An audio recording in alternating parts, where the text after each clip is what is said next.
Hi students, in this lecture series we are going to discuss a new topic, that is lifetime, and also how a program is allocated in a memory. Okay, ഈ രണ്ട് ടോപ്പിക്സാണ് നമ്മൾ ഇന്ന് ഈ lecture സീരീസിൽ discuss ചെയ്യാൻ പോകുന്നത്. So in the previous lectures we have already discuss what you mean by name and what you mean by binding and also scope of binding. Okay, now we have to discuss what do you mean by lifetime. Okay, so lifetime എന്ന് പറയുന്നത് നമ്മളിവിടെ രണ്ട് കാര്യങ്ങളുടെ life time പറയുന്നുണ്ട്. First is life time of an object, similarly life time of binding. Okay, ആ ടേമിൽ തന്നെ ഉണ്ട് life time. Life time means it's a period or time between creation and destruction. ഇപ്പം ഒബ്ജക്റ്റിൻ്റെ ലൈഫ് ടൈം ആണെങ്കിൽ it is the time period between the creation of object and destruction of the object. Similarly ബൈൻഡിങ്ങിൻ്റെ life time ആണെങ്കിൽ we can say it is the period or time between the creation and destruction of binding. Okay, so object lifetime means the period between the object creation and destruction. Okay, for example, in the case of C++, we will use the new operator. New എന്ന് പറയുന്ന operator വെച്ചിട്ടായിരിക്കും നമ്മൾ എന്ത് ചെയ്യുന്ന ഒബ്ജക്ട്സിനെ create ചെയ്യുന്നത്. Similarly we will use the delete operator to destroy or destruct the object. Okay, so ആ ഒരു ഒബ്ജക്റ്റ് ക്രിയേറ്റ് ആയതിനു ശേഷം ആ ഒബ്ജക്റ്റ് ഡിലീറ്റ് ആകുന്നത് വരെയുള്ള ടൈമിനെയാണ് നമ്മൾ എന്തെന്ന് പറയുന്നത് the life time of that particular object. Similarly binding life time means what? Binding life time എന്ന് പറഞ്ഞു കഴിഞ്ഞാൽ ഒരു ബൈൻഡിങ് ക്രിയേറ്റ് ആയപ്പോൾ തൊട്ട് ആ ബൈൻഡിങ് ഡിസ്ട്രക്റ്റ് ആകുന്നത് വരെ അല്ലെങ്കിൽ ഡിസ്ട്രോയ് ആകുന്നത് വരെയുള്ള ടൈമിനെയാണ് നമ്മൾ എന്തെന്ന് പറയുന്നത് the lifetime of the binding. Okay, so it is the period between the creation and destruction of the binding. For example, a function formal parameter is bounded to actual parameter. Okay, ഈ formal parameter എന്താണെന്നും actual parameter എന്താണെന്നൊക്കെ നമ്മൾ സിയുടെ ഫംഗ്ഷനിൽ പഠിച്ചിട്ടുണ്ട്. Okay, അപ്പം നമ്മുടെ ഒരു ഫോർമൽ പാരാമീറ്റേഴ്സിനെ നമ്മൾ ആക്ച്വൽ പാരാമീറ്ററിലോട്ട് ബൗണ്ട് ചെയ്യുന്നു. It's A type of binding. അപ്പോൾ ആ ഒരു ഫംഗ്ഷൻ്റെ എക്സിക്യൂഷൻ സ്റ്റാർട്ട് ചെയ്യുമ്പോൾ മുതൽ ആ ഒരു ബൈൻഡിങ് ആക്റ്റീവ് ആയിരിക്കും. ആ ഫംഗ്ഷനിൽ നിന്ന് നമ്മൾ എക്സിറ്റ് ആകുമ്പോഴത്തേക്ക് ആ ഒരു ബൈൻഡിങ് എന്തായി കഴിയും? ഡിസ്ട്രോയിഡ് ആയി കഴിയും. ഓക്കെ, സോ ആ ഒരു ടൈം ഗ്യാപ്പിനെയാണ് നമ്മൾ എന്തെന്ന് പറയുന്നത്, അല്ലെങ്കിൽ ആ ഒരു ടൈമിനെയാണ് നമ്മൾ ബൈൻഡിങ് ലൈഫ് ടൈം എന്ന് പറയുന്നത്. ഓക്കെ, സോ ലൈഫ് ടൈം എന്ന് പറഞ്ഞു കഴിഞ്ഞാൽ it is the time gap between creation and destruction.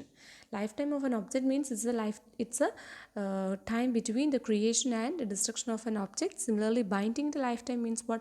It's the time between the creation and destruction of binding. Okay, now scope and lifetime. Okay, ഇവിടെ നമ്മളൊരു example കാണിച്ചിട്ടുണ്ട്. Here we have a function void and the name of the function is print header. And അതിനകത്ത് കുറച്ച് statements ഉണ്ട്, നമ്മൾ അതിനകത്ത് കൊടുത്തിട്ടില്ല. Then void compute എന്ന് പറയുന്ന അനദർ ഫംഗ്ഷൻ ഉണ്ട്. In that function we have declared a variable sum and when we have called the print header എന്ന് പറയുന്ന ഫംഗ്ഷനെ നമ്മളിവിടെ കോൾ ചെയ്തിട്ടുണ്ട്. Okay, so the scope of sum, ഈ സം എന്ന് പറയുന്ന വേരിയബിളിൻ്റെ സ്കോപ്പ് എന്ന് പറയുന്നത് എന്താണ്? എവിടെ ആയിരിക്കും? This sum is declared inside the compute.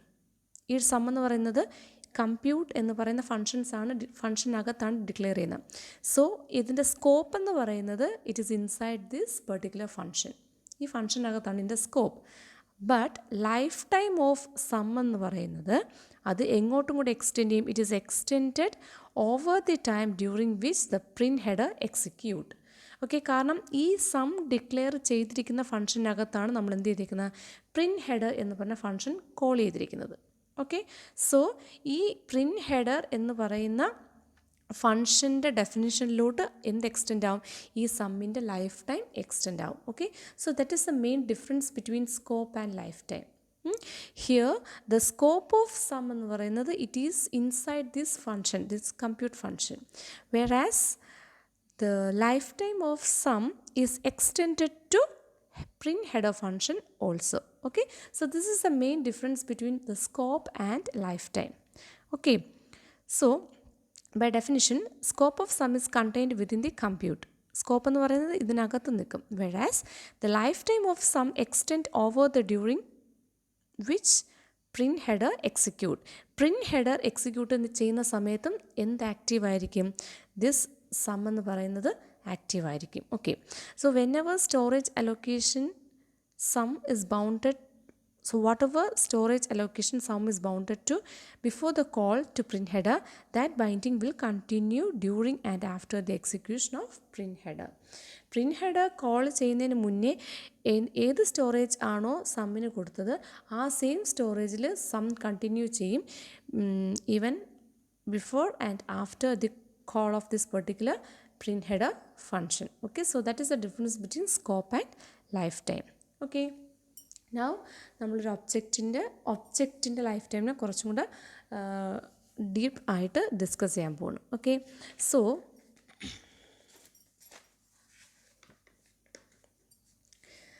in the case of name and binding, it is very important to distinguish between name and the object to which they refers. Okay, അപ്പം name അത് കണക്ക് binding എന്നൊക്കെ പറയുമ്പോൾ it is very important. ആ നെയിമും അത് hold ചെയ്യുന്ന object തമ്മിൽ ഡിസ്റ്റിങ്വിഷ് ചെയ്യുക എന്ന് പറയുന്നത് വളരെ ഇമ്പോർട്ടൻ്റ് ആണ്. ഓക്കെ, അപ്പോൾ അതിന് വേണ്ടിയിട്ട് നമ്മൾ കുറച്ച് പോയിൻറ്റ്സ് നോക്കണം. ആ പോയിൻറ്റ്സാണ് ഇവിടെ കൊടുത്തിരിക്കുന്നത്. First one is creation of object. ഒരു നെയിമിനെ ബൗണ്ട് ചെയ്യുക, ഒരു നെയിമിനെ ബൗണ്ട് ചെയ്യുക അല്ലെങ്കിൽ ബൈൻഡ് ചെയ്യുക എന്ന് പറയുമ്പോൾ ഈ സ്റ്റെപ്സാണ് അതിനകത്ത് വരുന്നത്. ഫസ്റ്റ് സ്റ്റെപ്പ് എന്ന് പറയുന്നത് creation of object. Second one is once an object is created we can bind ചെയ്യുക. നെക്സ്റ്റ് ഇസ് ആ ബൈൻഡ് ചെയ്ത ഒബ്ജക്റ്റിനെ നമുക്കിനി എന്ത് ചെയ്യാൻ പറ്റും? റെഫർ ചെയ്യാൻ പറ്റും, reference to that particular variable. Okay, next is what? Next ഇപ്പോൾ നമ്മളൊരു ഫംഗ്ഷനകത്താണ് ഒരു ഒബ്ജക്റ്റ് ക്രിയേറ്റ് ചെയ്തതും ബൈൻഡിങ് കൊടുത്തതും അത് കണക്ക് റെഫർ ചെയ്തെങ്കിലും ആ ഫംഗ്ഷനിൽ നിന്ന് നമ്മൾ എക്സിറ്റ് ആകുമ്പോഴത്തേക്ക് ഓട്ടോമാറ്റിക്കലി എന്ത് ചെയ്യും? അത് എന്ത് ചെയ്യും? It will get deactivate. ആ ബൈൻഡിങ് എന്തായി മാറും? ഡീആക്ടിവേറ്റ് ആവും. ഓക്കെ, ദെൻ വീണ്ടും നമ്മൾ ആ ഫംഗ്ഷൻ കോളിലോട്ട് പോകുമ്പോഴത്തേക്ക് അത് വീണ്ടും റീആക്ടിവേറ്റ് ആകും. ഓക്കെ, ഇനിയിപ്പോൾ കംപ്ലീറ്റ് നമ്മൾ ആ ഒരു പ്രോഗ്രാം തീർന്നു കഴിഞ്ഞെങ്കിൽ നമ്മൾ ആ ബൈൻഡിങ്ങിനെ ഡിസ്ട്രക്ട് ചെയ്യും. ബൈൻഡിങ് ഡിസ്ട്രോയ് ചെയ്ത് കഴിഞ്ഞാൽ we will destroy that particular object also. So this is ഈ ഇത്രയും കാര്യങ്ങളാണ് ഒരു ഒബ്ജക്റ്റിൻ്റെ ലൈഫ് ടൈം എന്ന് പറയുന്നത്. എന്ന് വെച്ചാൽ ഒരു ഒബ്ജക്റ്റ് ക്രിയേറ്റ് ആകുന്നിട മുതൽ ഒരു ഒബ്ജക്റ്റ് ഡിസ്ട്രോയ് ആകുന്നതിൻ്റെ ഇടയ്ക്ക് ഇത്രയും കാര്യങ്ങൾ സംഭവിക്കും. Okay, so first one is the creation of the object. ആദ്യം ഒബ്ജക്റ്റിനെ ക്രിയേറ്റ് ചെയ്യുക, then we have to bind it. അപ്പോൾ അതിൻ്റെ ബൈൻഡിങ് ക്രിയേറ്റ് ചെയ്യുക. Once a binding is created then we can refer, അതിന് വേരിയബിൾസിനെ റെഫർ ചെയ്യാൻ പറ്റും. ഓക്കെ, ദെൻ എന്താണ്? If it is outside the scope, നമ്മൾ ആ ഒരു ബൈൻഡിങ്ങിൻ്റെ സ്കോപ്പിൽ നിന്നും പുറത്തോട്ട് പോവുകയാണെങ്കിൽ we have to deactivate that binding. ആ ബൈൻഡിങ് ഓട്ടോമാറ്റിക്കലി എന്തായി പോകും? ഡീആക്ടിവേറ്റ് ആയി പോകും. ഇപ്പം ഞാൻ ഇതിന് ബെസ്റ്റ് എക്സാമ്പിൾ പറയുകയാണെങ്കിൽ, if I am declaring a variable a both as global and local, then a എന്ന് പറഞ്ഞൊരു വേരിയബിളിനെ ഞാൻ ഗ്ലോബലായിട്ടും ലോക്കലായിട്ടും ഞാൻ എന്ത് ചെയ്തു? ഡിക്ലെയർ ചെയ്തു.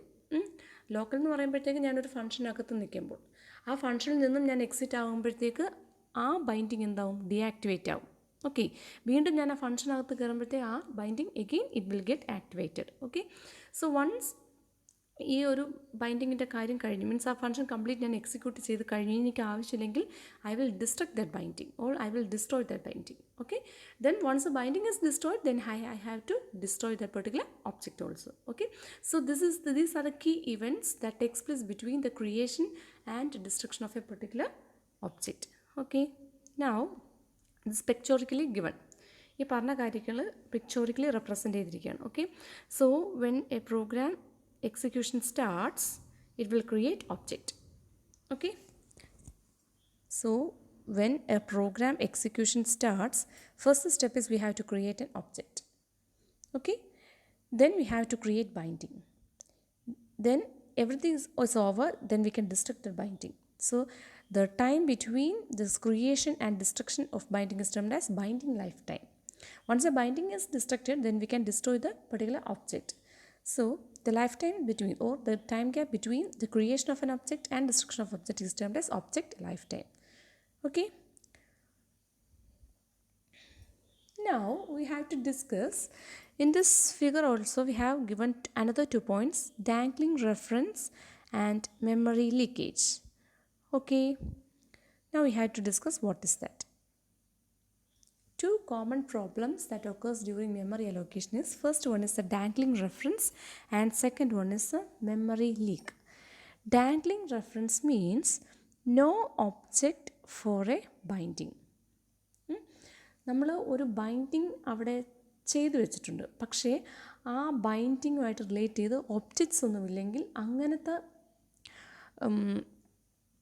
സിറ്റുവേഷനാണ് നമ്മളെന്തെന്ന് പറയുന്നത് ഡാംഗ്ലിംഗ് റെഫറൻസ്. എന്ന് വെച്ചാൽ ഒരു പോയിൻ്റർ എന്ത് ചെയ്യുന്നു, ഒരു ഒബ്ജക്റ്റിലോട്ട്, ഒരു ഒബ്ജക്റ്റ് ഇപ്പോൾ എ എന്ന് പറയുന്ന ഒരു ഒബ്ജക്റ്റ്, ആ ഒബ്ജക്റ്റ് ഇരുന്ന പ്ലേസിലോട്ട് നമ്മളൊരു പോയിൻ്റർ ഓൾറെഡി സെറ്റ് ചെയ്തിട്ടുണ്ട്. ഇനിഷ്യലി ഞാനൊരു ഒബ്ജക്റ്റ് ക്രിയേറ്റ് ചെയ്തു, ആ ക്രിയേറ്റ് ചെയ്ത ഒബ്ജക്റ്റിലോട്ട് ഞാനൊരു പോയിൻ്റർ സെറ്റ് ചെയ്തിട്ടുണ്ട്. ഈ പോയിൻ്റേഴ്സ് ആണ് വെച്ചിട്ടാണ് നമ്മളെപ്പോഴും എന്ത് ചെയ്യുന്നത്, റെഫർ ചെയ്യുന്നത്. അപ്പം എനിക്ക് വേണ്ടപ്പോഴെല്ലാം നമ്മൾ ആ പോയിൻ്റർ വെച്ചും കൊണ്ടായിരിക്കും ആ ഒബ്ജക്റ്റിനെ ആക്സസ് ചെയ്യുന്നത്. Once an object is destroyed, ആ ഒബ്ജക്റ്റ് ഡിസ്ട്രോയ് ആയി പോയെങ്കിൽ എന്ത് ചെയ്യാണ്, എനിക്ക് ആ ഒബ്ജക്റ്റ് വേണമെങ്കിൽ ഞാൻ ആ റെഫറൻസ് എടുക്കും, പക്ഷേ ആക്ച്വലി ആ റെഫറൻസ് എന്ത് ചെയ്യുന്നില്ല, റെഫറൻസ് കൊടുത്തിരിക്കുന്നിടത്തോടെ ആ ഒബ്ജക്റ്റ് ഇല്ല, ബിക്കോസ് ഇറ്റ് ഈസ് ഡിസ്ട്രോയിഡ്. അങ്ങനത്തെ റെഫറൻസിനാണ് എന്ന് പറയുന്നത് dangling reference. Means no object for a binding. Actually ആ റെഫറൻസ് കൊടുത്തിരിക്കുന്നിടത്ത് ഒബ്ജക്റ്റ് ഓൾറെഡി ഡിസ്ട്രോയിഡ് ആയി കഴിഞ്ഞു, പക്ഷേ binding is still there. Such a problem is termed as dangling reference. Means ആ റെഫറൻസ് ഡിസ്ട്രോയ് എന്ന് വെച്ചാൽ ആ പോയിൻ്റ് ഡിസ്ട്രോയ് ചെയ്തില്ല, പോയിൻ്റ് അതേ കണക്ക് അവിടെ നിർത്തിയിട്ടുണ്ട്, പക്ഷേ അതിൻ്റെ അകത്ത് ഒബ്ജക്റ്റ് ഉണ്ടോ, ഒബ്ജക്റ്റ് ഇല്ല. ഓക്കെ, അതിനെയാണ് നമ്മൾ എന്തെന്ന് പറയുന്നത് dangling reference. Similarly memory leak means no binding for an object. എന്നുവെച്ചാൽ ഒബ്ജക്റ്റ് ഉണ്ട്, പക്ഷേ അതിനെന്തില്ല, ബൈൻഡിങ് ഇല്ല. അതിനെയാണെന്ന് പറയുന്നത് memory leakage. Okay, no binding എന്ന് വെച്ചാൽ നമ്മൾ വെറുതെ ഒരു ഒബ്ജക്റ്റിനെ ക്രിയേറ്റ് ചെയ്തിട്ട് കാര്യമുണ്ടോ, അതിന് ബൈൻഡിങ് ഉണ്ടെങ്കിൽ മാത്രമേ നമ്മുടെ പ്രോഗ്രാമിനകത്ത് അത് യൂസ് ആവുള്ളൂ. അപ്പോൾ വെറുതെ ഒരു ഒബ്ജക്റ്റ് ക്രിയേറ്റ് ചെയ്തിടുക എന്ന് പറഞ്ഞാൽ എന്താ, it is wastage of memory. Okay, so അതിനെയാണ് നമ്മൾ മെമ്മറി ലീക്ക് എന്ന് പറയുന്നത്. So two common problem arises. First one is dangling reference. Dangling reference means what? There is a binding. Binding നമ്മൾ ഓൾറെഡി ചെയ്തു, പക്ഷേ എന്താണ് അവിടെ പ്രത്യേകിച്ച് ഒബ്ജക്ട്സ് ഒന്നുമില്ല, ഒബ്ജക്റ്റ് ഡിസ്ട്രോയ് ആയിപ്പോയി, പക്ഷേ നമ്മൾ ആ ബൈൻഡിങ് എന്ത് ചെയ്തില്ല, ബൈൻഡിങ് മാറ്റിയില്ല. സെക്കൻഡ് വൺ എന്ന് പറയുന്നത് memory leakage. Means what? Binding is destroyed, binding നമ്മൾ കളഞ്ഞു, ബട്ട് ഒബ്ജക്റ്റിനെ നമ്മൾ എന്ത് ചെയ്തില്ല, ഡിലീറ്റ് ചെയ്തില്ല. മീൻസ് ആ ഒബ്ജക്റ്റ് ഇപ്പോഴും മെമ്മറിക്കകത്തിരിപ്പുണ്ട്, പക്ഷേ അതിനെ ആരും എന്ത് ചെയ്യുന്നില്ല, പോയിൻ്റ് ചെയ്യുന്നില്ല. എന്നുവെച്ചാൽ ഒബ്ജക്റ്റ് വെറുതെ മെമ്മറിയിലിരിക്കുക, നമ്മുടെ പ്രോഗ്രാമിന് യാതൊരു ആവശ്യമില്ലാതെ അത് ഇങ്ങനെ ഇരിക്കുക. ബൈൻഡ് ചെയ്താലേ നമുക്ക് പ്രോഗ്രാമിൽ ആവശ്യമുള്ളൂ, ബൈൻഡ് ചെയ്യുന്നില്ല. അതിനെയാണ് മെമ്മറി ലീക്ക് എന്ന് പറയുന്നത്. ഡാംഗ്ലിംഗ് റെഫറൻസ് എന്ന് പറഞ്ഞു കഴിഞ്ഞാൽ ഒബ്ജക്റ്റ് അവിടെ ഇല്ല, പക്ഷേ റെഫറൻസ് അവിടെ സെറ്റ് ചെയ്തിട്ടുണ്ട്. Okay, so that is the two main problems arise during memory allocation. എന്ന് വെച്ചാൽ പ്രോപ്പറായിട്ട് നമ്മൾ ബൈൻഡിങ്, അതേ കണക്ക് ഒബ്ജക്റ്റിൻ്റെയും ബൈൻഡിങ്ങിൻ്റെയും ഡിസ്ട്രക്ഷൻ പ്രോപ്പറായിട്ട് നമ്മൾ ചെയ്തില്ലെങ്കിൽ അവിടെ എറൈസ് ചെയ്യുന്ന രണ്ട് കാര്യങ്ങളാണ് ഡാംഗ്ലിംഗ് റെഫറൻസും മെമ്മറി ലീക്കേജും. ഓക്കെ, നമ്മൾ പ്രോപ്പറായിട്ട് ബൈൻഡിങ് ഡിസ്ട്രോയ് ചെയ്തില്ലെങ്കിൽ അവിടെ എന്ത് വരും, ഡാംഗ്ലിംഗ് റെഫറൻസിനുള്ള എറൈസ് ചെയ്യും, പ്രോബ്ലം എറൈസ് ചെയ്യും. ഓക്കെ, ബൈൻഡിങ് അല്ല ഒബ്ജക്റ്റ്. നമ്മൾ പ്രോപ്പറായിട്ട് ഒബ്ജക്റ്റിനെ ഡിസ്ട്രോയ് ചെയ്തില്ലെങ്കിൽ അവിടെ ഡാംഗ്ലിംഗ് റെഫറൻസ് വരും. സിമിലർലി നമ്മൾ പ്രോപ്പറായിട്ട് ബൈൻഡിങ് പ്രോപ്പറായിട്ട് ഡിസ്ട്രക്റ്റ് ചെയ്തില്ലെങ്കിൽ അവിടെ മെമ്മറി ലീക്കേജ് വരും. Okay, so it's a university question. What is dangling reference? Dangling reference means what?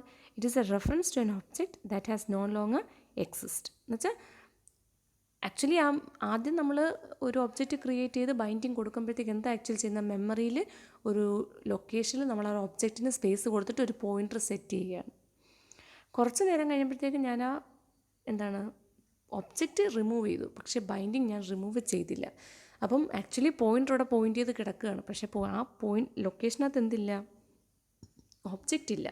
അങ്ങനത്തെ റെഫറൻസുകളാണ് എന്തെന്ന് പറയുന്നത് Dangling reference. Dangling reference is a reference to an object that no longer exists. Dangling reference arises during object destruction. When an object that has an incoming reference is deleted or deallocated without modifying the value of the pointer. എന്നുവെച്ചാൽ ആ ഒബ്ജക്റ്റിനെ എന്നുവെച്ചാൽ നമ്മൾ already use ചെയ്തുകൊണ്ടിരുന്ന ഒരു pointer point ചെയ്ത് ഒരു object ഉണ്ടായിരുന്നു, അത് നമ്മൾ യൂസ് ചെയ്തുകൊണ്ടിരുന്നു. പക്ഷേ ആ പോയിൻ്ററിനെ, ആ ഒബ്ജക്റ്റിനെ നമ്മളെടുത്ത് കളഞ്ഞു, പക്ഷേ ആ പോയിൻ്ററിനെ നമ്മളൊന്നും ചെയ്തില്ല. Pointer is still pointing to there which does not have any object. Such a problem is termed as dangling reference. Okay, so in some languages, ചില പ്രോഗ്രാമിംഗ് ലാംഗ്വേജസിൽ എന്താണ്, it will be done automatically. ഈ creation destruction എന്നൊക്കെ പറയുന്നത് ഓട്ടോമാറ്റിക്കായിട്ട് ചെയ്യും. But in some languages we have to manually perform. So in the case of C or C++, it should be performed manually. നമ്മൾ കറക്റ്റായിട്ട് ചെയ്തില്ലെങ്കിൽ there should arise a problem called dangling reference. നമ്മൾ പ്രോപ്പറായിട്ട് ചെയ്തില്ലെങ്കിൽ അവിടെ ഡാംഗ്ലിംഗ് റെഫറൻസ് എന്ന് പറഞ്ഞാൽ problem വരും. എന്ന് വെച്ചാൽ നമ്മൾ ന്യൂ വെച്ചും കൊണ്ട് ഒരു ഒബ്ജക്റ്റ് ക്രിയേറ്റ് ചെയ്തിട്ടുണ്ടെങ്കിൽ നമുക്ക് ആ ഒബ്ജക്റ്റ് പിന്നീട് വേണ്ടി വന്നില്ല, കളഞ്ഞു. അങ്ങനെയാണെങ്കിൽ നമ്മൾ എന്ത് ചെയ്യണം? We should delete that object. Okay, delete ചെയ്ത ഒബ്ജക്റ്റിൽ നമ്മൾ വീണ്ടും റെഫറൻസ് ഇടുകയാണെങ്കിൽ there should occurs dangling reference. Next is storage management. Storage management means how we will allocate a running program in the computer memory. അതാണ് നമ്മളിനി storage മാനേജ്മെൻറ്റിൽ പറയാൻ പോകുന്നത്. ഒരു programming ലാംഗ്വേജിൽ നമ്മൾ എഴുതിയ പ്രോഗ്രാമിനെ before run or while run, how we will allocate memory for that particular program. Okay, so ഈ പ്രോഗ്രാമിന് മെമ്മറി കൊടുക്കുന്നതിനെ നമ്മൾ അലോക്കേഷൻ എന്നും പറയും. When the program executes complete, നമ്മൾ എന്ത് ചെയ്യും?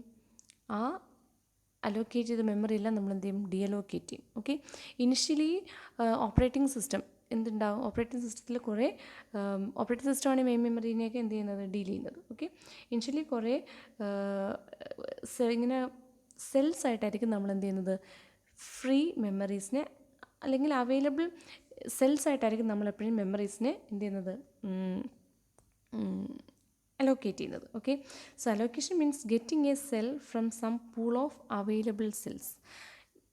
ഒത്തിരി അവൈലബിൾ ആയിട്ടുള്ള സെൽസ് ഇങ്ങനെ ഉണ്ടാവും. അലോക്കേഷൻ എന്ന് പറഞ്ഞു കഴിഞ്ഞാൽ അതിനകത്തുനിന്ന് ഓരോ സെൽസ് ഓരോരുത്തർക്ക് വേണ്ടുന്നവർക്ക് കൊടുക്കുക. ഡിഅലോക്കേറ്റ് ചെയ്യുക എന്ന് പറഞ്ഞു കഴിഞ്ഞാൽ എന്താണ്? ഉപയോഗം കഴിയുമ്പോൾ തിരിച്ച് വീണ്ടും ആ സെല്ലിനെ ബാക്ക് ടു ദാറ്റ് പൂളിൽ വെക്കുക. ഓക്കെ, അതാണ് അലോക്കേഷൻ എന്ന് പറഞ്ഞു കഴിഞ്ഞാൽ. ഫ്രീ ആയിട്ടുള്ള അല്ലെങ്കിൽ അവൈലബിൾ ആയിട്ടുള്ള സെൽസിൽ നിന്നും എന്ത് ചെയ്യുക? സെൽസിനെ അലോക്കേറ്റ് ചെയ്ത് കൊടുക്കുക. ഡിഅലോക്കേറ്റ് ചെയ്യുക എന്ന് പറഞ്ഞു കഴിഞ്ഞാൽ എന്താണ്? After use we have to return back that particular cell to the cell pool. Okay, then the life time of a variable is a time during which it is bounded to a particular memory cell. Okay, ഒരു വേരിയബിളിൻ്റെ life time എന്ന് പറഞ്ഞു കഴിഞ്ഞാൽ it is the time during which it is bounded to a particular memory cell. So the lifetime of a variable begins when it is bounded to a specific cell and end when it is unbounded from that cell. അപ്പം ഇതിൻ്റെ ഒരു വേരിയബിളിൻ്റെ life time start ചെയ്യുന്നത് ആ വേരിയബിളിൽ നമ്മൾ memory allocate ചെയ്ത് കൊടുക്കുമ്പോഴാണ്. അത് എൻഡ് ചെയ്യുന്നത് എപ്പോഴാണ്?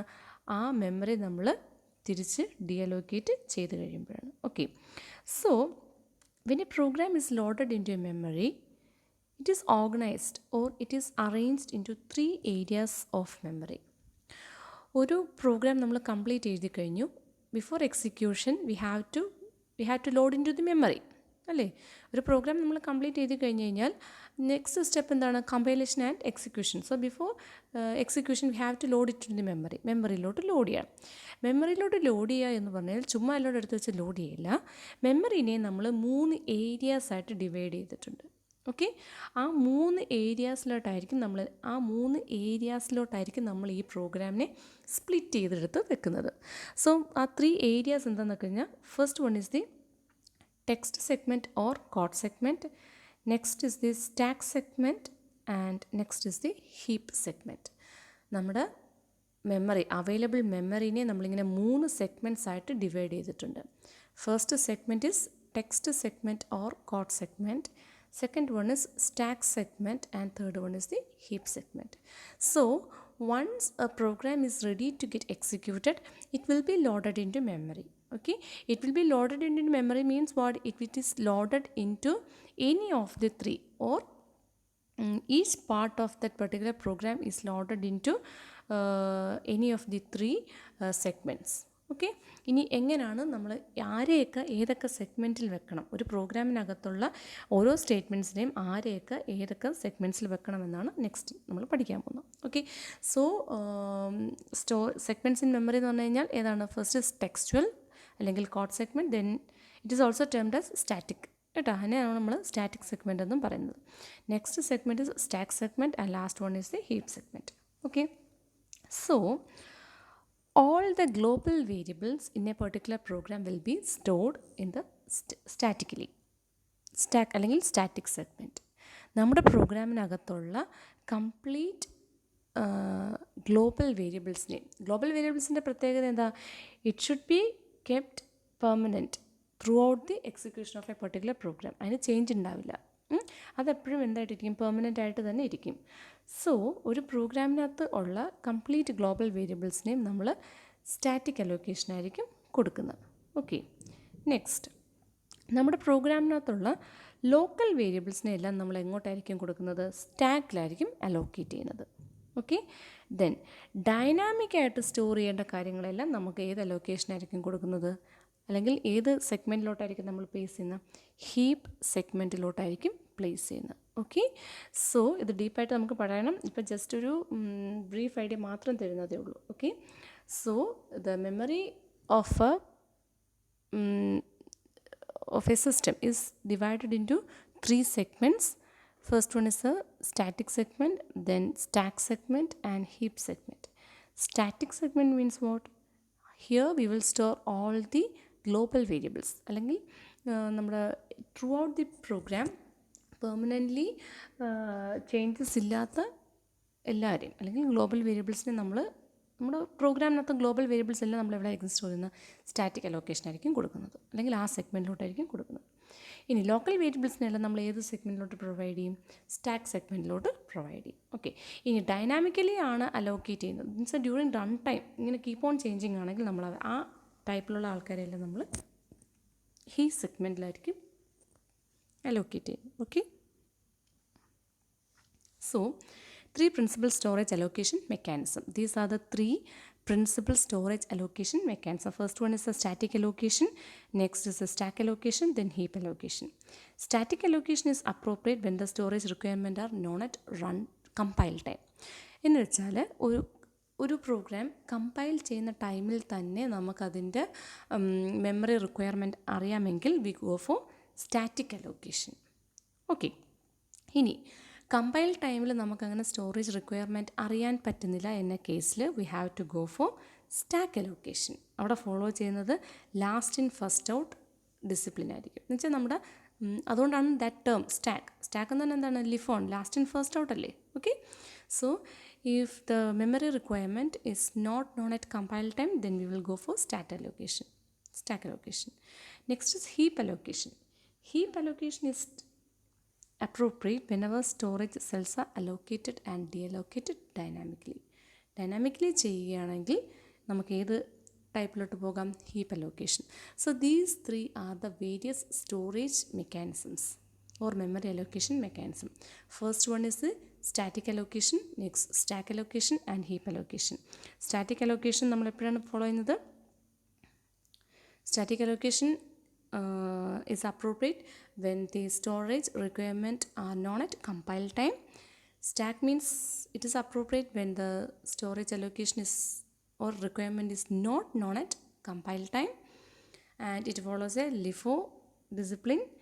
And heap allocation is mainly appropriate when we go for dynamic allocation and deallocation. Okay, so this is a pictorial representation of the 3 allocation mechanism. First it is given a stack ആണ് കാണിച്ചിരിക്കുന്നത്. then static just ഒരു table കണക്ക് കാണിച്ചിട്ടുണ്ട്. then heap എന്ന് പറയുമ്പോഴത്തേക്ക് എന്താണ് ഇവിടെ ഒരു സെൽസിനും എന്തില്ല? ഫിക്സഡ് സൈസ് അല്ല, വേരിയബിൾ സൈസ് ആയിരിക്കും. കണ്ടോ, variable size. But in the case of stack all are fixed size. Static means global വേരിയബിൾസിനെ സ്റ്റോർ ചെയ്യാനായിരിക്കും. Okay, consider an example. This is a program in C. Structure കാണുമ്പോൾ തന്നെ നമുക്കറിയാം ഒരു C പ്രോഗ്രാമിലെ സ്ട്രക്ചറാണ്. ഫസ്റ്റ് ഹെഡർ ഫയൽ, അതിനുശേഷം before main we have declared a variable X. X എന്ന് പറഞ്ഞൊരു വേരിയബിൾ ഡിക്ലെയർ ചെയ്തിട്ടുണ്ട്, മെയിനിന് മുന്നെയാണ്. So it is A global variable. Then മെയിനകത്ത് ഞാൻ 2 വേരിയബിൾസ് കൊടുത്തിട്ടുണ്ട്. വൈ എന്ന് പറഞ്ഞൊരു വേരിയബിളും ഉണ്ട്. Similarly there is a variable S T R, അതൊരു പോയിൻ്റർ വേരിയബിളാണ്. ഓക്കെ, ദെൻ വേരിയബിൾസ് ഒന്നും കാണുന്നില്ല. ദെൻ എന്താണ്, ഡൈനാമിക്കലി നമ്മൾ മെമ്മറി അലോക്കേറ്റ് ചെയ്യുന്നുണ്ട്. S T R is equal to malloc of size star size of character. Okay, ഇത്രേ ഉള്ളൂ. ഓക്കെ, ഈ ഒരു പ്രോഗ്രാമിന് മെമ്മറി അലോക്കേഷൻ എങ്ങനെയാണ് പെർഫോം ചെയ്യുന്നത്? ഈ ഒരു പ്രോഗ്രാം റൺ ചെയ്യുന്ന ടൈമിൽ ചുമ്മാ എടുത്തുകൊണ്ടൊന്നും നമ്മൾ മെമ്മറിയിൽ ഒരുമിച്ച് വെക്കുകയല്ല ചെയ്യുന്നത്. Based on the location of each statements we have to keep it in different segments. ചില പോർഷൻസ് നമ്മൾ സ്റ്റാറ്റിക്കലി അലോക്കേറ്റ് ചെയ്യും, ചില പോർഷൻസ് നമ്മൾ സ്റ്റാക്കിൽ അലോക്കേറ്റ് ചെയ്യും, ചില പോർഷൻസ് നമ്മൾ ഹീപ്പിൽ അലോക്കേറ്റ് ചെയ്യും. Okay, so in this program X എന്ന് പറയുന്നത് ഇറ്റ്സ് എ ഗ്ലോബൽ വേരിയബിൾ. അപ്പോൾ നമ്മൾ ഗ്ലോബൽ വേരിയബിളിനെ എവിടെ സ്റ്റോർ ചെയ്യുന്ന പറഞ്ഞാൽ we can allocate it statically. ഇത് സ്റ്റാറ്റിക്കായിട്ട് അലോക്കേറ്റ് ചെയ്യും. And Y and S T R എന്ന് പറയുന്നത് both are local variable to the function main. മെയിനകത്താണ് ഡിക്ലെയർ ചെയ്തേക്കുന്നത് വൈയും S T R. So both of them are local variables. Okay, അപ്പോൾ അവരെ നമ്മൾ എങ്ങോട്ട് അലോക്കേറ്റ് ചെയ്യും? ഇറ്റ് ഈസ് അലോക്കേറ്റഡ് ടു സ്റ്റാക്കിലായിരിക്കും നമ്മൾ അലോക്കേറ്റ് ചെയ്യുന്നത്. ഓക്കെ, സിമിലർലി നമ്മൾ ഡൈനാമിക്കായിട്ട് എം അലോക്ക് വെച്ചും കൊണ്ട് എന്ത് ചെയ്യുന്നുണ്ട്? മെമ്മറി അലോക്കേഷൻ നടത്തുന്നുണ്ട്. It is stored in heap. Okay, അതെന്ന് പറയുന്നത് എസ് ടി ആറിലോട്ടാണ്. ഓക്കെ, സോ ഹിയർ സ്റ്റാക്കിൽ നോക്കിക്കേ, ഞാൻ ഓൾറെഡി പറഞ്ഞു എക്സ് എന്ന് പറയുന്നത് ഗ്ലോബലി ഡിക്ലെയർ ചെയ്തിരിക്കുകയാണ്. സോ കണ്ടോ, സ്റ്റാക്കിൽ നമ്മൾ എക്സ് സ്റ്റോർ ചെയ്തിരിക്കുന്നു. ദെൻ നമ്മുടെ പ്രോഗ്രാമിനകത്തുള്ള ഫങ്ഷൻസ്, സബ് റൂട്ടീൻസ്, ഇത് ഒക്കെ നമ്മൾ എങ്ങോട്ട് സ്റ്റോർ ചെയ്യാം? നമുക്ക് സ്റ്റാക്കിനകത്തോട്ട് സ്റ്റോർ ചെയ്യാം. ഓക്കെ, മെയിൻ എന്ന് പറയുന്നത് ഇറ്റ്സ് എ ഫങ്ഷൻ. സോ മെയിനെ നമ്മൾ ആദ്യം എന്ത് ചെയ്തു? സ്റ്റാക്കിനകത്തോട്ട് സ്റ്റോർ ചെയ്തു. Next Y and S T R എന്ന് പറയുന്നത് ബോത്ത് ആർ ലോക്കൽ വേരിയബിൾസ്. അപ്പം ഞാൻ ആദ്യം വൈനെ സ്റ്റോർ ചെയ്തു, ദെൻ ഞാൻ എസ് ടി ആറിനെ സ്റ്റോർ ചെയ്തു. ഓക്കെ, അതിനുശേഷം വൈ ഇസ് ഈക്വൽ ടു 4, അതുകൊണ്ട് അലോക്കേഷൻസ് ഒന്നുമില്ല, പ്രിൻ്റ് ഓഫ് സ്റ്റേറ്റ്മെൻ്റ് ആണ്. അതിനുശേഷം S T R is equal to M Alok. ഒരു മെമ്മറി ലൊക്കേഷൻ നമ്മൾ ഡൈനാമിക്കലി ക്രിയേറ്റ് ചെയ്യുകയാണ്. ഓക്കെ, എന്നുവെച്ചാൽ ഈ എസ് ടി ആറിന് മെമ്മറി നമ്മൾ ഡൈനാമിക്കലി ക്രിയേറ്റ് ചെയ്യുന്നു. എവിടെ ക്രിയേറ്റ് ചെയ്യുന്നത്? അത് ഹീപ്പിലായിരിക്കും ക്രിയേറ്റ് ചെയ്യുന്നത്. ഓക്കെ, അപ്പം എപ്പോഴാണോ ഈ ഒരു മെമ്മറി അലോക്കേഷൻ മതിയാകുന്നത്, ഫ്രീ ആകുന്നത്, അപ്പം നമ്മൾ എന്ത് ചെയ്യണം? We have to free that memory. Free എന്ന് പറഞ്ഞാൽ എന്താണ്? ഫ്രീ എന്ന് പറയുന്ന ഫങ്ഷൻ വെച്ചും കൊണ്ട് വി ഹാവ് ടു എന്താണ്? Deallocate that particular space. Okay, അപ്പോൾ ഈ ഒരു പ്രോഗ്രാമിനെ അലോക്കേറ്റ് ചെയ്തിരിക്കുന്നത്, സിൻസ് എക്സ് എന്ന് പറയുന്നത് it's a global variable, it is stored in the സ്റ്റാറ്റിക്കായിട്ടായിരിക്കും സ്റ്റോർ ചെയ്യുന്നത്.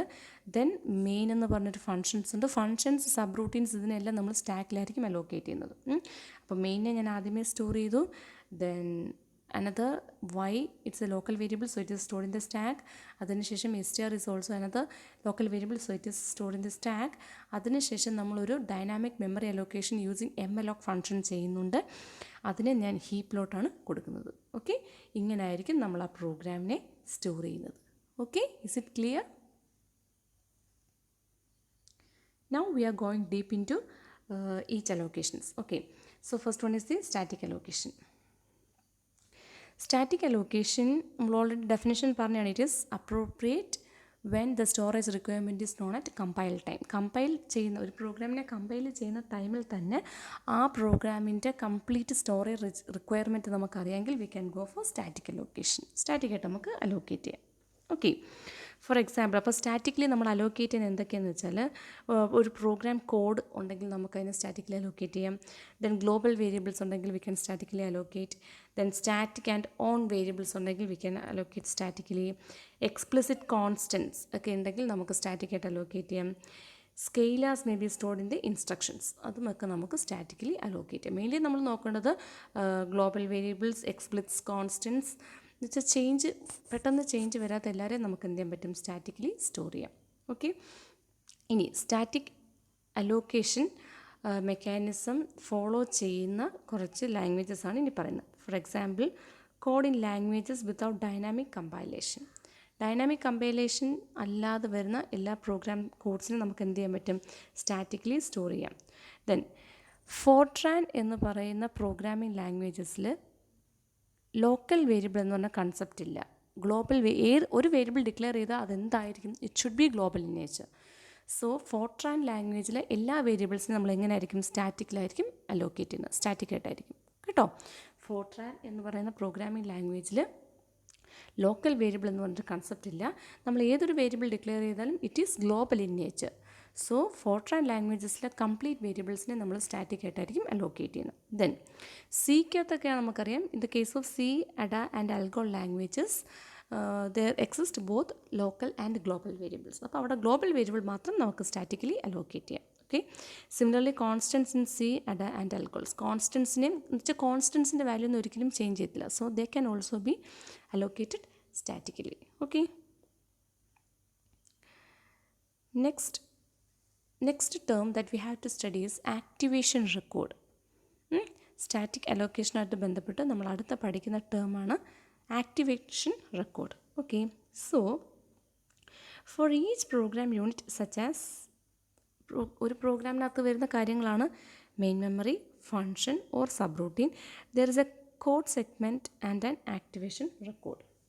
അപ്പോൾ നമ്മൾ ഏതൊരു പ്രോഗ്രാം എടുത്താലും അല്ലെങ്കിൽ ഏതൊരു പ്രോഗ്രാമിലെ യൂണിറ്റുകൾ കൺസിഡർ ചെയ്യും. യൂണിറ്റ് എന്ന് ഉദ്ദേശിക്കുന്നത് മെയിൻ ഫങ്ഷൻ, അതിനകത്ത് അല്ലാതെ വരുന്ന ഫങ്ഷൻസ്, അതിനകത്ത് വരുന്ന സബ് റൂട്ടീൻസ്, ഇതെല്ലാം എടുത്ത് നോക്കിയാലും അവർക്കെല്ലാം കറസ്പോണ്ടിങ് ആയിട്ടൊരു കോഡ് സെഗ്മെൻറ്റും ഉണ്ടാകും, അതേ കണക്ക് ആക്ടിവേഷൻ റെക്കോർഡ്സും ഉണ്ടാകും കേട്ടോ.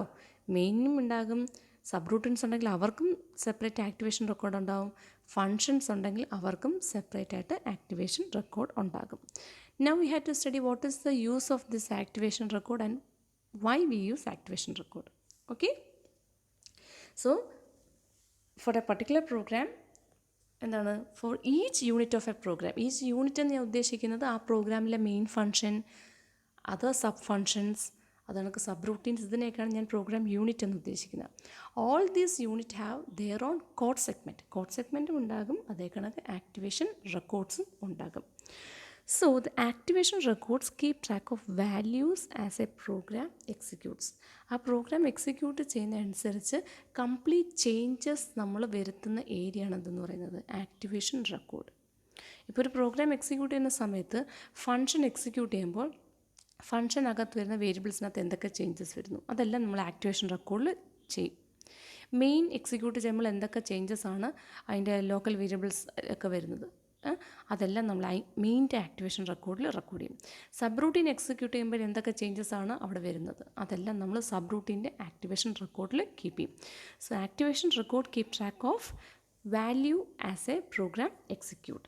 Okay, so in static allocation, static variable bound to memory cells before execution begins and remain bounded to same memory cells throughout the execution. So static allocationൽ നമ്മൾ സ്റ്റാറ്റിക് വേരിയബിൾ എന്ന് ഉദ്ദേശിക്കുന്നത് ഏതാണ്? നമ്മുടെ ഗ്ലോബൽ വേരിയബിൾസിനെയാണ്. എക്സിക്യൂഷൻ തുടങ്ങുന്നതിന് മുന്നേ തന്നെ നമ്മൾ അവർക്ക് മെമ്മറി അലോക്കേറ്റ് ചെയ്ത് കൊടുക്കും. ആ പ്രോഗ്രാമിൻ്റെ കംപ്ലീറ്റ് എക്സിക്യൂഷൻ തീരുന്നത് വരെയും അതിൻ്റെ ബൈൻഡിങ് അവിടെ ആക്റ്റീവായിട്ട് നിൽക്കും. Okay, so each procedure or function as well as the main function and a few other program structures may be compiled separately and associated with an activation record that can be entirely allocated by the compiler.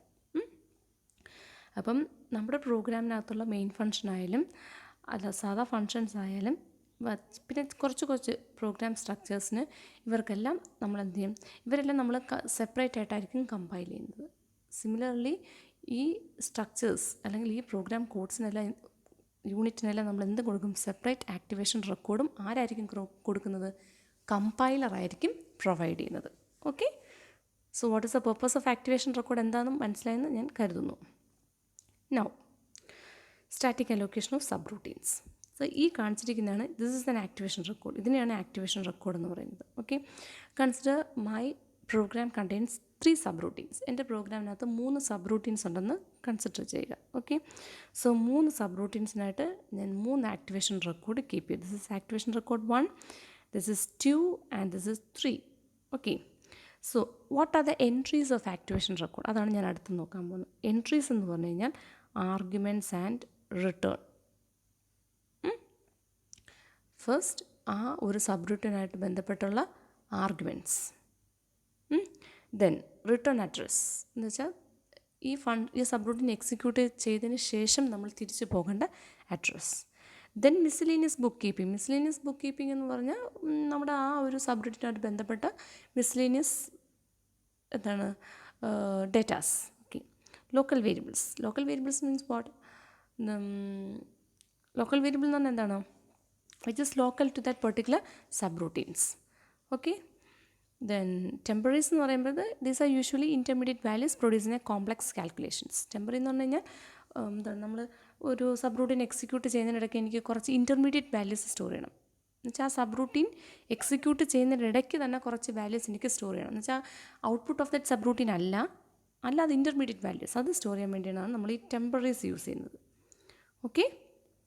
Book keeping information എന്താണെന്ന് ഞാൻ പറഞ്ഞു. Some saved registers, then debugging informations, some other values, ഇതൊക്കെയാണ് നമ്മൾ ഇവിടെ miscellaneous ബുക്ക് കീപ്പിങ്ങിൽ store ചെയ്യുന്നത്. Okay. So activation record of a subroutine contains എന്തൊക്കെയാണ്? First one is the argument and return, next is the return address, then miscellaneous bookkeeping information, then local variables and temporaries. So these are the entries of activation record of a subroutine. Okay. Activation record എന്തിനാണ്? For all the program unit there exists an activation record. This activation record is provided by the compiler. Okay.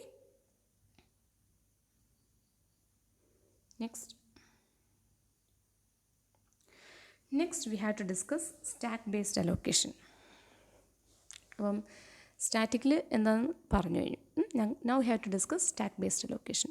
In the case of stack based allocation, എപ്പോഴാണ് നമ്മൾ stack based അലോക്കേഷനിലോട്ട് പോകുന്നത്? When the storage requirement is not known at compile time.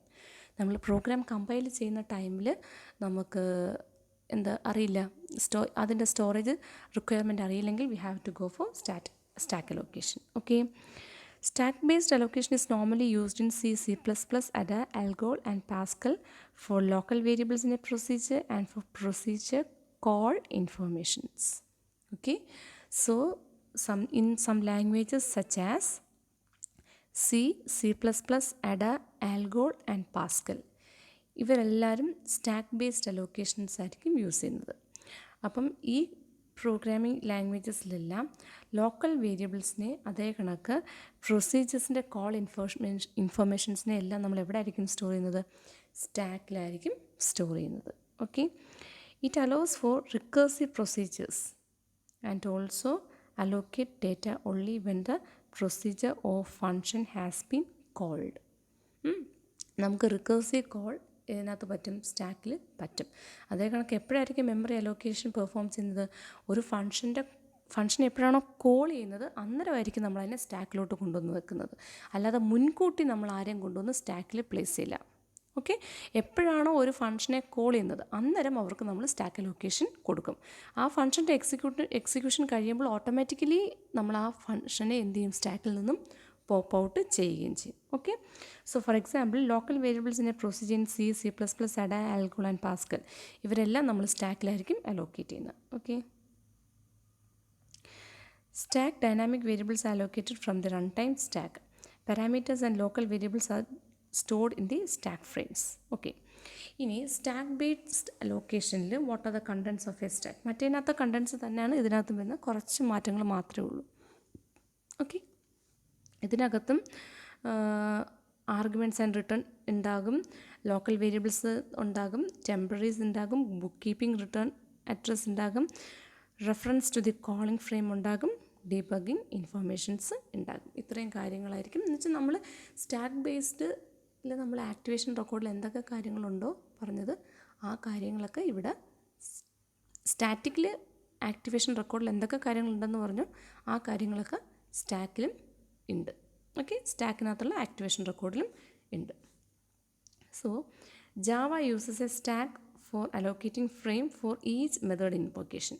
നമ്മൾ Java programming language Java വെച്ചിട്ടാണ് ഒരു program എഴുതിയിരിക്കുന്നതെങ്കിൽ എപ്പോഴൊക്കെയാണോ അവിടെ ഒരു മെത്തേഡിനെ ഇൻവോക്ക് ചെയ്യുന്നത്, മീൻസ് മെത്തേഡ് ഇൻവോക്ക് ചെയ്യാന്ന് പറഞ്ഞു കഴിഞ്ഞാൽ ഇക്വലൻ ടു ഫങ്ഷൻ കോൾ, അന്നേരം നമ്മൾ എന്ത് ചെയ്യും, ആ മെത്തേഡിന് സ്റ്റാക്കിൽ അലോക്കേഷൻ പ്രൊവൈഡ് ചെയ്യും, ഒരു ഫ്രെയിം പ്രൊവൈഡ് ചെയ്യും.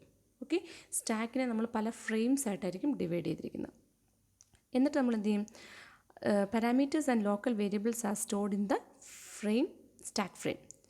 അപ്പം എപ്പോഴാണോ ജാവയിൽ ഒരു മെത്തേഡിനെ ഇൻവോക്ക് ചെയ്യുന്നത് ആ ടൈമിൽ ആ മെത്തേഡിന് ഒരു ഫ്രെയിം അലോക്കേറ്റ് ചെയ്ത് കൊടുക്കും. അതിനാണ് സ്റ്റാക്ക് ഫ്രെയിം എന്ന് പറയുന്നത്. എന്നിട്ട് ആ ഫ്രെയിമിൽ ആക്ച്വലി എന്താണ് സ്റ്റോർ ചെയ്യുന്നത്, ആ മെത്തേഡിനകത്തുള്ള പാരാമീറ്റേഴ്സും ലോക്കൽ വേരിയബിൾസും ഒക്കെ നമ്മൾ ആ സ്റ്റാക്ക് ഫ്രെയിമിലായിരിക്കും സ്റ്റോർ ചെയ്തിരിക്കുന്നത്. The variable declarations that appear at the beginning of a Java method are elaborated when the method is invoked, and the variable defined by those declarations are deallocated when the method completes its execution. ഇനി ആ method execution complete ചെയ്ത് കഴിയുമ്പോഴത്തേക്ക് നമ്മൾ എന്ത് ചെയ്യും, നമ്മൾ ആ allocate ചെയ്ത വേരിയബിൾസിനെ എല്ലാം എന്ത് ചെയ്യും, ഡീഅലോക്കേറ്റ് ചെയ്ത് കളയും. എന്നുവെച്ചാൽ ആ ഫ്രെയിമിൽ നിന്നും നമ്മൾ റിമൂവ് ചെയ്ത് മാറ്റും. Okay, so this is an example. ഒരു എക്സാമ്പിൾ ഞാൻ കാണിച്ചിരിക്കുകയാണ്, which follows stack based allocation. Stack based allocation follow ചെയ്യുന്ന ഒരു പ്രോഗ്രാമിൻ്റെ എക്സാമ്പിളാണ്. അപ്പം പ്രോഗ്രാമിൻ്റെ എക്സിക്യൂഷൻ മെയിനിൽ സ്റ്റാർട്ട് ചെയ്തൊന്ന് കൺസിഡർ. ഇവിടെ സ്റ്റാക്ക് ബേസ്ഡ് അലോക്കേഷനാണ് നമ്മൾ യൂസ് ചെയ്യുന്നത്. എക്സിക്യൂഷൻ മെയിനിൽ സ്റ്റാർട്ട് ചെയ്തു, അപ്പം മെയിനിൽ തുടങ്ങുന്നു. Main is A function. അപ്പം ഞാൻ ആദ്യമേ സ്റ്റാക്കിനകത്തോട്ട് ആരെ പുഷ് ചെയ്തു, മെയിനിനെ പുഷ് ചെയ്തു. ഓക്കെ, നൗ മെയിനെ പുഷ് ചെയ്യുമ്പോഴത്തേക്ക് മെയിനകത്ത് വരുന്ന എല്ലാ വേരിയബിൾസും കാര്യങ്ങളും ഒക്കെ നമ്മൾ ഇതിനകത്ത് സ്റ്റോർ ചെയ്യണം. നൗ ഞാൻ കൺസിഡർ ചെയ്യുക, main is calling A another function, function 1. ഈ മെയിനിൽ നിൽക്കുമ്പോൾ അവിടെ ഫങ്ഷൻ 1 എന്ന് പറഞ്ഞ ഫങ്ഷനെ കോൾ ചെയ്യുന്നു എന്ന് വിചാരിക്കുക. അപ്പോൾ അതുമായിട്ട് ബന്ധപ്പെട്ട പാരാമീറ്റേഴ്സാണ് ഞാൻ എന്താ ഇവിടെ സ്റ്റോർ ചെയ്തിരിക്കുന്നത്. ആ കോളിങ്ങുമായിട്ട് ബന്ധപ്പെട്ട, എന്നുവെച്ചാൽ മെയിൻ കോൾ ചെയ്യുമല്ലോ, അന്നേരം ആ ഒരു അതുമായിട്ട് ബന്ധപ്പെട്ട പാരാമീറ്റേഴ്സിനാണ് എന്താ ഈ പാരാമീറ്റേഴ്സ് എന്ന് പറഞ്ഞ് കൊടുത്തിരിക്കുന്നത്. മെയിനാണ് കോൾ ചെയ്യുന്നത്, അതുകൊണ്ട് മെയിൻ്റെ മുകളിലാണ് ആ പാരാമീറ്റേഴ്സ്. കോൾ ചെയ്ത ഫംഗ്ഷൻ്റെ പേരെന്താണ്, ഫങ്ഷൻ 1. അതിനെ ഞാൻ എന്താ ഇവിടെ കൊണ്ടുവന്ന് വെച്ചു. ഇനി ഫങ്ഷൻ 1-നകത്തുള്ള എല്ലാ പാരാമീറ്റേഴ്സും അതേ കണക്ക് ലോക്കൽ വേരിയബിൾസും എല്ലാം ഞാൻ എന്താ ഈ സ്ഥലത്തായിരിക്കും സ്റ്റോർ ചെയ്യുന്നത്. ഇതിനെയാണ് ഫ്രെയിം പോയിൻ്റ് എന്ന് പറയുന്നത്. ഓക്കെ, ഇതൊരു ഫ്രെയിം പോയിൻ്റാണ്, ഇതൊരു ഫ്രെയിം പോയിൻ്റ്, ഇതെല്ലാം ഫ്രെയിം പോയിൻറ്റേഴ്സാണ്. ഓക്കെ, ഇനി എപ്പോഴാണോ ഈ ഫങ്ഷൻ 1-ൻ്റെ എക്സിക്യൂഷൻ കംപ്ലീറ്റ് ആകുന്നത് അന്നേരം നമ്മൾ എന്ത് ചെയ്യും, ഈ ഫങ്ഷൻ 1-നെ ഈ ഫ്രെയിമിൽ നിന്നും ഡീഅലോക്കേറ്റ് ചെയ്യും. ആ ഡയഗ്രമാണ് ഈ കാണിച്ചിരിക്കുന്നത്. Okay okay, so first diagram shows we are begin executing main function. അപ്പം മെയിനെ ഞാൻ സ്റ്റാക്കിലോട്ട് പുഷ് ചെയ്തു. Now consider a situation that main is calling a function F1. അപ്പോൾ ആ കോളിങ്ങുമായിട്ട് ബന്ധപ്പെട്ടുള്ള പാരാമീറ്റേഴ്സിനെ ഞാൻ മെയിനിൻ്റെ ടോപ്പിൽ വെച്ചു. അതിനുശേഷം ആ കോൾ ചെയ്ത ഫങ്ഷനെ ഞാൻ എൻ്റെ ടോപ്പിൽ വെച്ചു. ടോപ്പിൽ വെക്കുക എന്ന് പറഞ്ഞാൽ frame is allocated, stack frame. It stores all the local variables, parameters related to that particular function 1. Once the execution of that particular function is over, we should deallocate it. അതിനെ നമ്മൾ ഈ ഫ്രെയിമിൽ നിന്നും ഡീഅലോക്കേറ്റ് ചെയ്യുക. ആ ഡയഗ്രമാണ് ഈ കാണിച്ചിരിക്കുന്നത്. Okay, so that's A stack allocation. Okay, നിങ്ങൾ ഈ ഡയഗ്രാം നോക്കുക. ഈ ഡയഗ്രത്തിനകത്ത് ഇതാണൊരു പ്രൊസീജിയർ. ഓക്കെ, ഇതിനകത്ത് ഇങ്ങനെയാണ് കൊടുത്തിരിക്കുന്നതെങ്കിലും മെയിൻ പ്രോഗ്രാം സ്റ്റാർട്ട് ചെയ്യുന്ന എവിടെയാണ്, എയിലാണ്. എയിലല്ല, അങ്ങനെയല്ല, sorry, here starts the main program. ഇവിടെ നിന്നാണ് മെയിൻ പ്രോഗ്രാം സ്റ്റാർട്ട് ചെയ്യുന്നത്. മെയിനകത്ത് നമ്മൾ ആരെ കോൾ ചെയ്യും, അപ്പം ആദ്യമേ മെയിൻ ആരെ കോൾ ചെയ്യുന്നു, എ എന്ന് പറയുന്ന സബ് റൂട്ടീനെ കോൾ ചെയ്യുന്നു. സോ ഞാൻ ആദ്യമേ സബ് റൂട്ടീൻ എയിനെ സ്റ്റാക്കിനകത്തോട്ട് പുഷ് ചെയ്തു. ദെൻ ഞാൻ എയിലോട്ട് വന്നു. ഇതാണ് പ്രൊസീജിയർ എ ആരെ കോൾ ചെയ്യുന്നു, ബി എന്ന് പറയുന്ന സബ് റൂട്ടീനെ കോൾ ചെയ്യുന്നു. സോ ബിക്ക് ഞാൻ എന്ത് ചെയ്ത് കൊടുത്തു, സ്റ്റാക്കിൽ ഫ്രെയിം അലോക്കേറ്റ് ചെയ്ത് കൊടുത്തു. ദെൻ ബിയിലോട്ട് വന്നപ്പോൾ ബി ഈസ് കോളിങ് എന്താണ്, സീനെ കോൾ ചെയ്യുന്നു. സോ ബിയുടെ ടോപ്പിലായിട്ട് ഞാൻ സീനെ അലോക്കേറ്റ് ചെയ്ത് കൊടുക്കുന്നു. സിയിൽ വന്നപ്പോൾ സി ഈസ് എന്താണ്, കോളിങ് ഡി. ഞാൻ ഡീനെ അലോക്കേറ്റ് ചെയ്ത് കൊടുത്തു. ഓക്കെ, അപ്പം ഇതാണ് ഇപ്പം ഞാൻ ഏറ്റവും ടോപ്പ്, അതാണ് സ്റ്റാക്ക് പോയിൻ്റ് എന്ന് പറഞ്ഞാൽ the top of the stack. ഞാൻ കറൻ്റ്ലി ഇവിടെ നിൽക്കുന്നത് സബ് റൂട്ടീൻ ഡിയിലാണ് നിൽക്കുന്നത്. അതിനെയാണ് ഫ്രെയിം പോയിൻ്റ് എന്ന്, കറൻ്റ്ലി നിൽക്കുന്ന ഫ്രെയിമിനെ പോയിൻ്റ് ചെയ്യുന്നതാണ് ഫ്രെയിം പോയിൻ്റ് എന്ന് പറയുന്നത്. നമ്മുടെ സ്റ്റാക്കിൻ്റെ ടോപ്പിനെ പോയിൻ്റ് ചെയ്യുന്നതാണ് എന്താണെന്ന് വെച്ചാൽ stack pointer always points to the next free space in the stack. Stack point ഏതാണ്? എസ് പി ഇതാണ് ഈ കാണിച്ചിരിക്കുന്നത്. Always points to the next free space in the stack. Whereas ഇതാണ് F P. Frame point always point to the current allocation of the frame. Okay, തിരിഞ്ഞു പോകരുത്. ആ diagram നല്ലതുപോലെ ഒന്ന് നോക്കുക.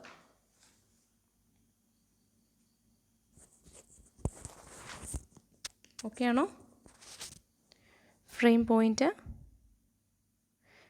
പോയിൻ്റ് എവിടെയാണ്? നമുക്കിപ്പം ഈ സബ് റൂട്ടീൻ ഡി എന്ന് പറഞ്ഞ ഫ്രെയിമിലാണ് നിൽക്കുന്നത്. അതിനകത്ത് എവിടെയെങ്കിലും ആയിരിക്കും ഫ്രെയിം പോയിൻ്റർ പോയിൻ്റ് ചെയ്യുന്നത്. എന്ന് വെച്ചാൽ കറൻ്റ്ലി നിൽക്കുന്ന ഫ്രെയിമിൽ സബ് റൂട്ടീനിലെ ഏതെങ്കിലും ഒരു ലൊക്കേഷനിൽ പോയിൻ്റ് ചെയ്യും. സ്റ്റാക്ക് പോയിൻ്റർ എപ്പോഴും പോയിൻ്റ് ചെയ്യുന്നത് ഇവിടെ ആയിരിക്കും, ടു ദി നെക്സ്റ്റ് അവൈലബിൾ അല്ലെങ്കിൽ next free location of the stack. Okay, so ഇനി നമ്മൾ ഈ ഓരോ സബ് റൂട്ടീനും എന്ത് ചെയ്യും? ഓരോ സബ് റൂട്ടീനും അതിൻ്റേതായിട്ടുള്ള ആക്ടിവേഷൻ റെക്കോർഡ് ഉണ്ടായിരിക്കും. ഓക്കെ, ആക്ടിവേഷൻ റെക്കോർഡിൽ നമ്മൾ ആർഗ്യുമെൻറ്റ്സ് പാസ് ചെയ്യും, ടെമ്പററീസ് പാസ് ചെയ്യും, ലോക്കൽ വേരിയബിൾസ് സ്റ്റോർ ചെയ്യണം, മിസ്ലേനിയസ് ബുക്ക് കീപ്പിംഗ് ഉണ്ട്, റിട്ടേൺ അഡ്രസ് ഉണ്ട്, എല്ലാം. ഇവിടെ ഇപ്പം എന്താണ് sub routine C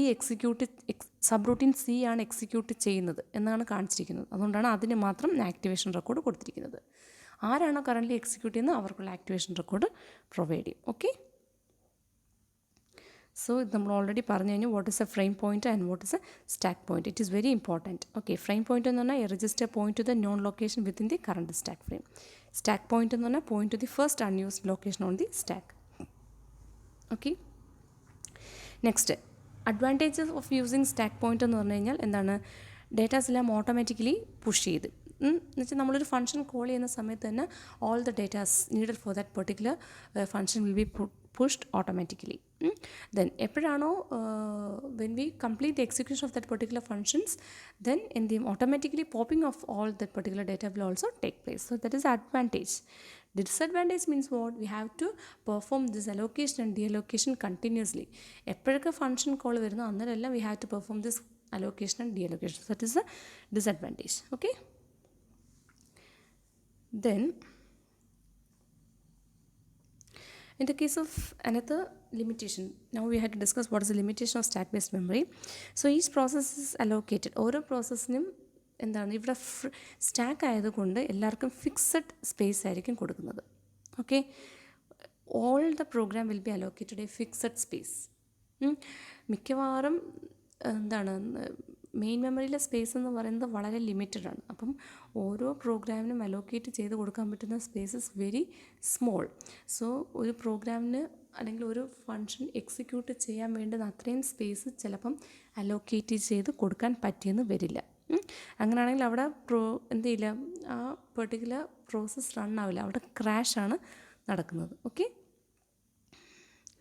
so next we go for heap allocation. Heap allocation എന്ന് പറഞ്ഞു കഴിഞ്ഞാൽ എപ്പോഴാണ് നമ്മൾ ചെയ്യുന്നത്? When the allocation and deallocation has to take place dynamically allocate ചെയ്യണമെങ്കിൽ നമ്മൾ എന്ത് യൂസ് ചെയ്യണം? We will go for heap allocation. Okay, so അതേ കണക്ക് പ്രത്യേകിച്ച് ചില ഡോക്യുമെൻറ്റ്സിന് പ്രത്യേകിച്ച് നെയിമോ കാര്യങ്ങളോ ഒന്നും ഉണ്ടാവില്ല. അങ്ങനത്തെ കാര്യങ്ങളൊക്കെ നമ്മൾ എങ്ങനെ ആയിരിക്കും എന്ന് വെച്ചാൽ റൺ ടൈമിലായിരിക്കും നമുക്ക് അലോക്കേഷൻ ചെയ്യണമെന്ന് അറിയുന്നത്. അവരെയൊക്കെ നമ്മൾ ഹീപ്പിലായിരിക്കും allocate ചെയ്യുന്നത്. Okay, these variables which allocated from and deallocated to the heap can be only be referenced through the pointers or reference variables. അപ്പം ഹീപ്പിലോട്ട് നമ്മൾ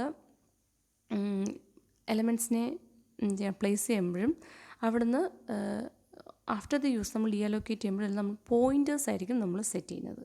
ഓക്കെ, പോയിൻറ്റേഴ്സ് വെച്ചിട്ടായിരിക്കും നമ്മൾ ആ മെമ്മറി ലൊക്കേഷനെ എന്ത് ചെയ്യുന്നത്? റെഫർ ചെയ്യുന്നത്. സോ ഹീപ്പ് എന്ന് പറഞ്ഞാൽ it's A collection of storage cell whose organization is highly deorganized because of its predictability of its use. ഒരിക്കലും നമുക്കിങ്ങനെ കണ്ടിന്യൂസ് അല്ലെങ്കിൽ ഫിക്സഡ് സൈസ് എന്ന് പറയാൻ പറ്റില്ല. അത് കണ്ടിന്യൂസും ആയിരിക്കില്ല, ഫിക്സഡ് സൈസും ആയിരിക്കില്ല.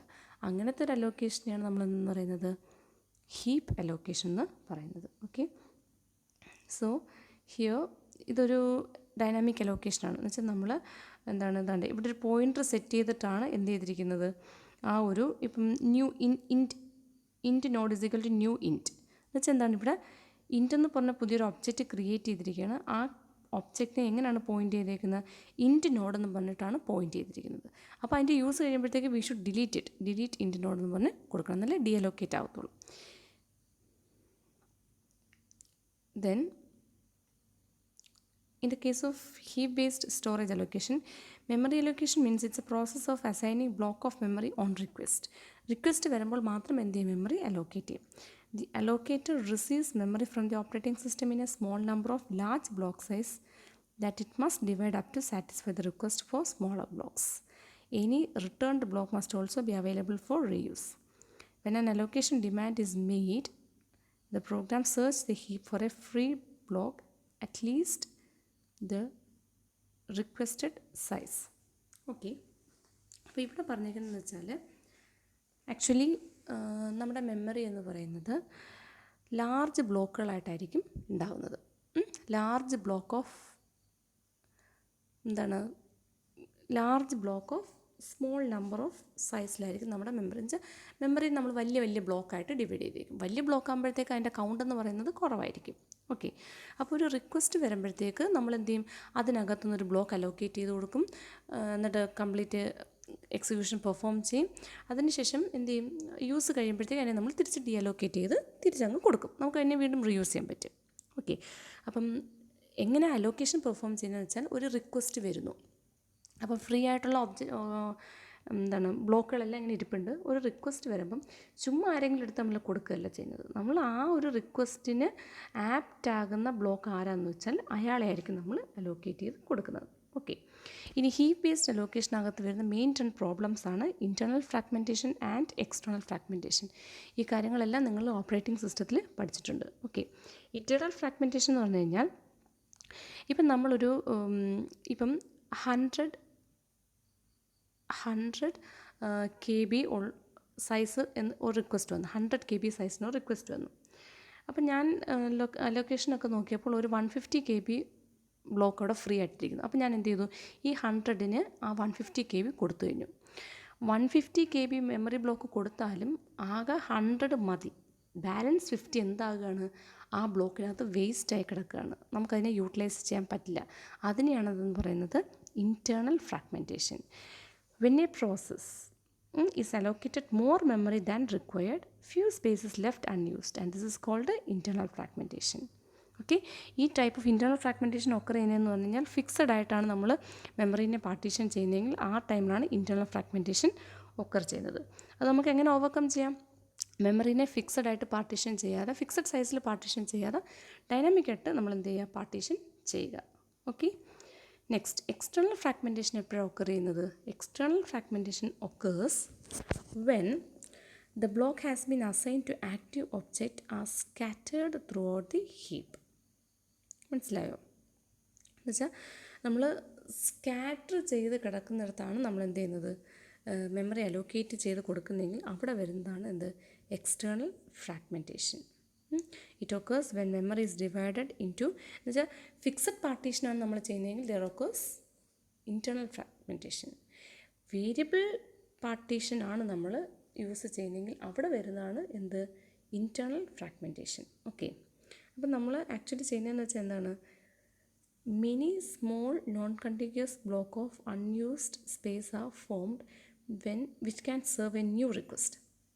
അപ്പം നമ്മളിങ്ങനെ കൊടുക്കുമ്പോഴത്തേക്ക് ഇപ്പം നമ്മൾ ഓൾറെഡി പറഞ്ഞു 150 ആണ് നമ്മുടെ കയ്യിലുള്ളത്, നമ്മളത് 100ന് കൊടുത്തു. സോ അവിടെ 50 ഫ്രീ.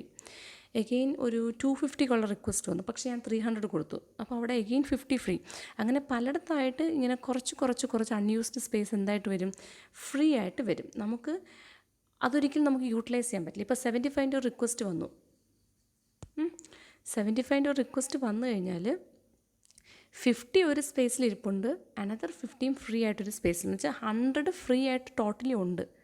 പക്ഷേ അത് രണ്ടും 2 സ്ഥലത്ത് 50 ആയിട്ടിരിക്കുകയാണ്. ഈ 75 എന്ന് പറഞ്ഞ റിക്വസ്റ്റിന് നമുക്ക് എന്ത് ചെയ്യാൻ പറ്റുന്നില്ല, നമുക്ക് സോൾവ് ചെയ്യാൻ പറ്റുന്നില്ല. ആ രീതിയിൽ വരുമ്പോഴാണ് നമ്മൾ എന്തെന്ന് പറയുന്നത്, എക്സ്റ്റേർണൽ ഫ്രാഗ്മെൻറ്റേഷൻ. എന്ന് വെച്ചാൽ സിംഗിളായിട്ടുള്ള ഒരു ഫ്രീ സ്പേസിനും ആ റിക്വസ്റ്റിനെ എന്ത് ചെയ്യാൻ പറ്റില്ല, ആ റിക്വസ്റ്റിനെ സാറ്റിസ്ഫൈ ചെയ്യാൻ പറ്റില്ല. ഓക്കെ, അപ്പോൾ നമുക്ക് അവിടെ ചെയ്യാൻ പറ്റുന്നതെന്ന് പറഞ്ഞാൽ എന്താണ്, കോമ്പാക്ഷൻ പെർഫോം ചെയ്യുക. കോമ്പാക്ഷൻ എന്ന് പറഞ്ഞു കഴിഞ്ഞാൽ ഇങ്ങനെ ഫ്രീ ആയിട്ട് കിടക്കുന്ന 50-50 എല്ലാം കൂടെ ഒരുമിച്ച് കൊണ്ടുവരികയാണെങ്കിൽ നമുക്ക് എന്ത് ചെയ്യാൻ പറ്റും, പുതിയ റിക്വസ്റ്റ് വരുമ്പോഴത്തേക്ക് നമുക്ക് ആ റിക്വസ്റ്റ് ചെയ്തവർക്ക് ഈ സ്പേസിന് അലോക്കേറ്റ് ചെയ്ത് കൊടുക്കാം. ഇപ്പം നേരത്തെ പറഞ്ഞ എക്സാമ്പിളിൽ 50-50 ഫ്രീ സ്പേസ് വന്നു, നമ്മളവരെ ഒരുമിച്ച് കൊണ്ടുവരുമ്പോഴത്തേക്ക് അത് 100 മാറി. 75 ആണ് ഇപ്പോൾ എനിക്ക് വേണ്ടതെങ്കിൽ ഈ 100 അലോക്കേറ്റ് ചെയ്ത് കൊടുക്കാം. പക്ഷേ അത് 50-50 ആയിട്ട് സെപ്പറേറ്റ് വരുന്നെങ്കിൽ നമുക്ക് അലോക്കേറ്റ് ചെയ്ത് കൊടുക്കാൻ പറ്റില്ല. സോ ഇങ്ങനെ ഫ്രീ ആയിട്ട് വരുന്ന അൺയൂസ്ഡ് സ്പേസിനെല്ലാം ഒരുമിച്ച് കൊണ്ടുവരുന്ന പ്രോസസ്സിനെയാണ് നമ്മളെന്ന് പറയുന്നത് കോമ്പാക്ഷൻ എന്ന് പറയുന്നത്. Okay, compaction. Okay, so that's all for this lecture. Thank you.